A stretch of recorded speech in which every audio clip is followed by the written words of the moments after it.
Hello, it's Soul with an add-on video. Woohoo! You can support more content like this and all things Warcraft by liking the video if it was useful, and don't forget to subscribe for regular uploads. So today's piece is going to be a little bit different from my usual featurettes on add-ons in that I'm going to share a series of add-ons that are kind of related. They're configured in such a way to give a kind of, well, sort of what you see here, a hybrid immersion experience. This was inspired the other week when I ran around with my UI completely off. And it happened to be like my camera was also in first person, but that's sort of beside the point.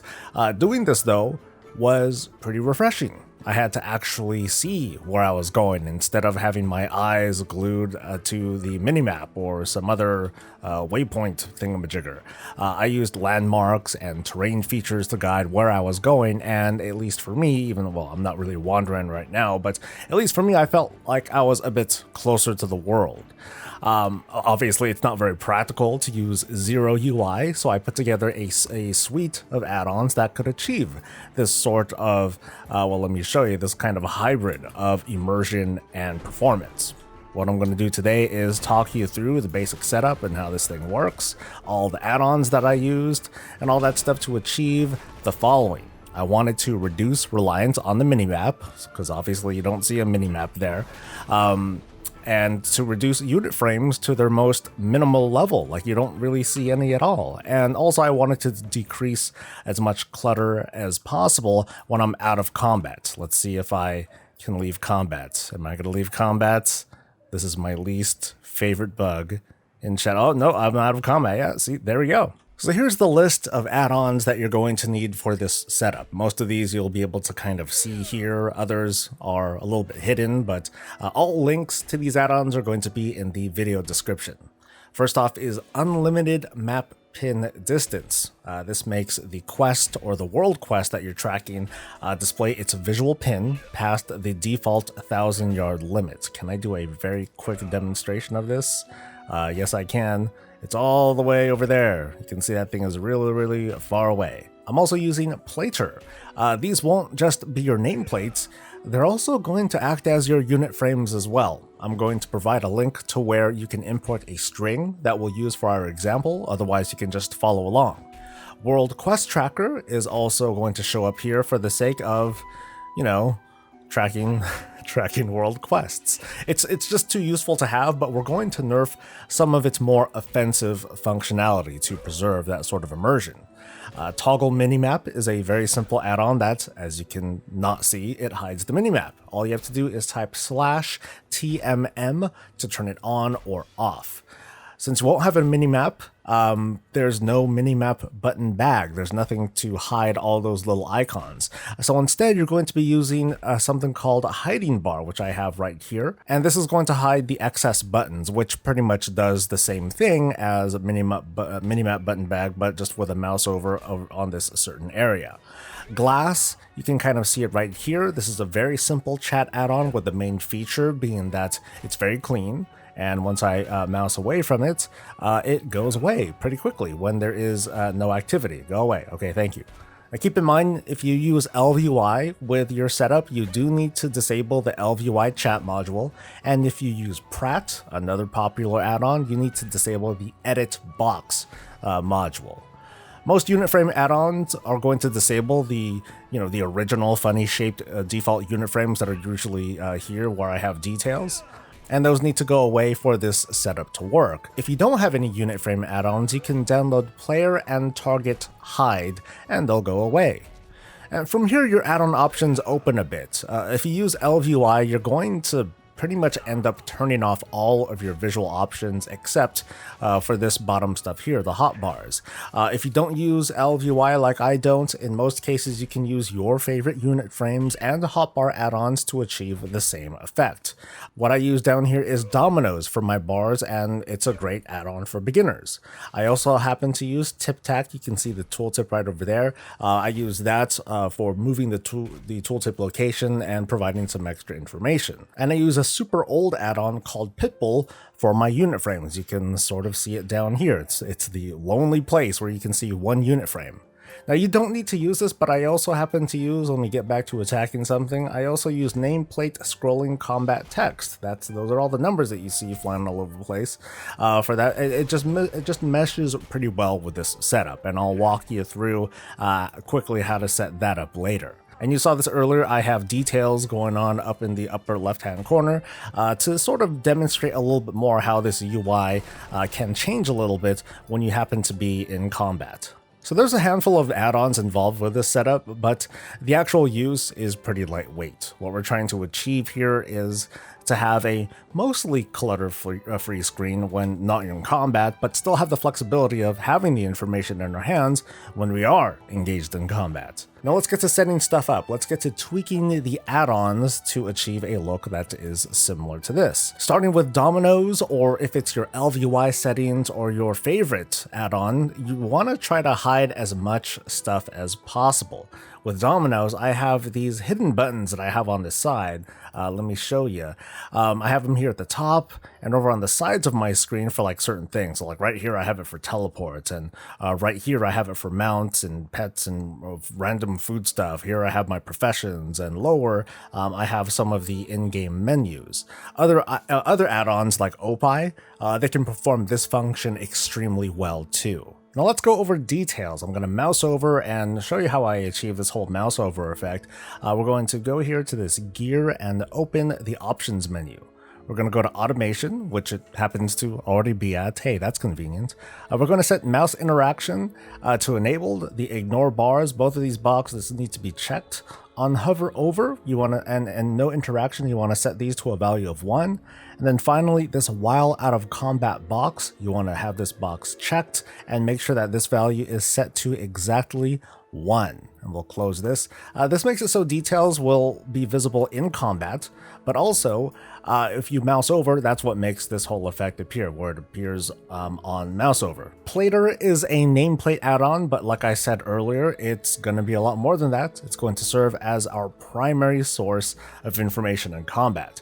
I happen to use one profile called Plater Profile Fat Pala because it was the first one that I clicked on.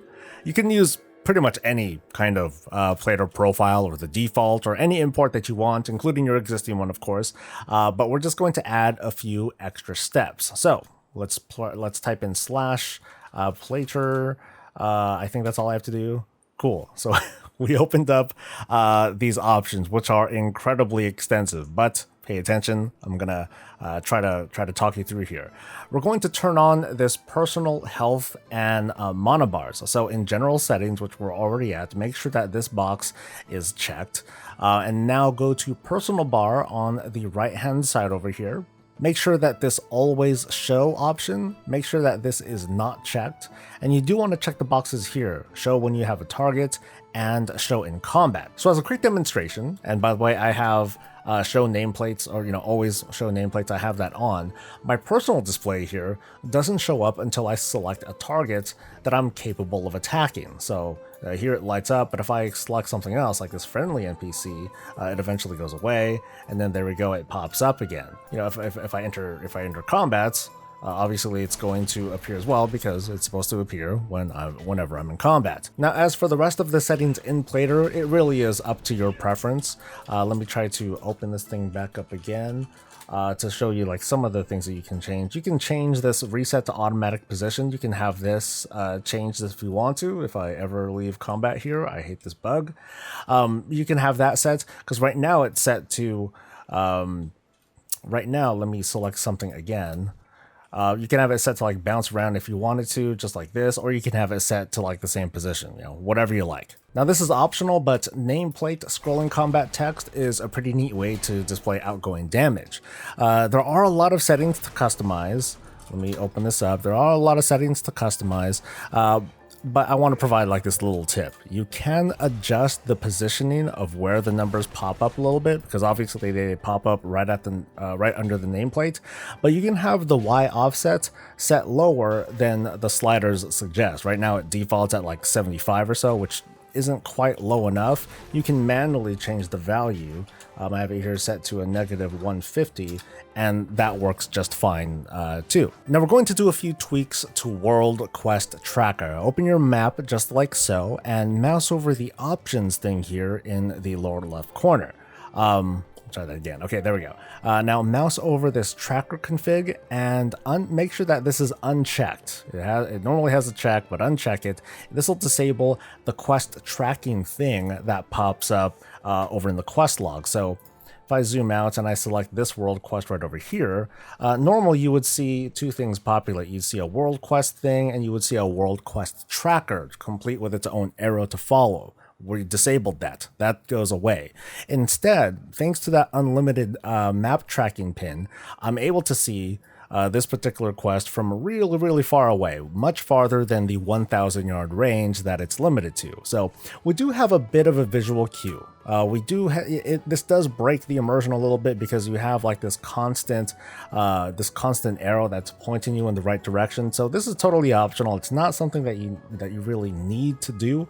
But for those who are typically lost when trying to go from one world quest or one quest to another, this is a great way to track it as long as the objective is in the same instance as where you are. And finally, if you're using it, you kind of notice right here, TipTac is fairly self-explanatory. It lets you change the location of the tooltip and perhaps also provide some additional information about characters or NPCs that you select. Pretty simple. The last tweak that I have to demonstrate here is pretty optional depending on your role. But as a tank, I prefer to see the target of my target, so I can keep an eye on my co-tank, or if an enemy is using a random targeted ability on someone and I want to try to protect them.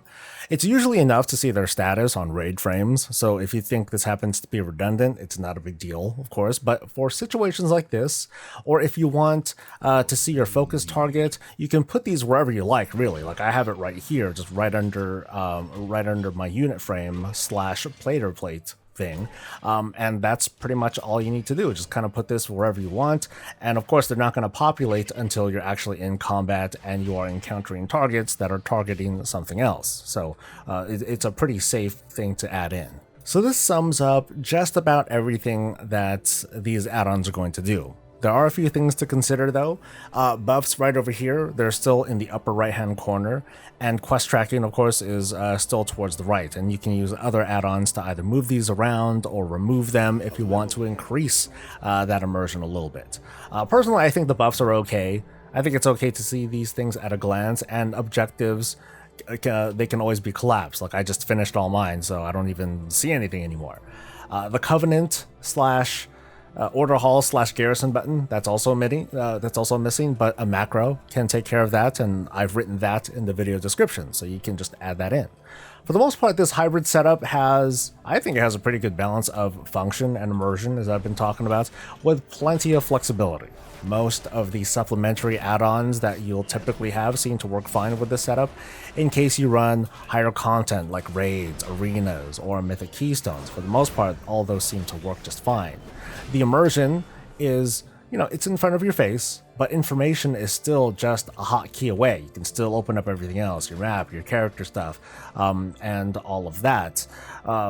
Basically, the most important information is still available when you need it, whether you're in or if you're out of combat. And I'll end this little piece with some unnecessary prattle. I recall conversations among game developers with their mixed feelings about immersion and tools like minimaps. Some would say that it's very useful to keep players engaged with gameplay because they don't have to stop constantly to look at information that they would like to have better accessibility to. But others assert that it's detrimental to players' sense of being part of the world. In the case of the World of Warcraft, it's a debate of whether it's okay that players are relying too much on add-ons, that they're playing the game through them and not the game itself. But whatever the case, this was a fun little piece to put together, and I think I'll want to see if I can get used to using this setup in higher end and otherworld content. How lost am I going to get, right? Or will this make me appreciate the world even more? But anyway, tell me what you think in the comments. What add-ons would you suggest to make this sort of immersion even better? And don't be shy, go ahead and share, because we're all just trying to help each other out, right? Thank you for watching, and don't forget to like the video, of course that always helps, and we'll see you later. Until then, stay safe, stay healthy, and stay breezy.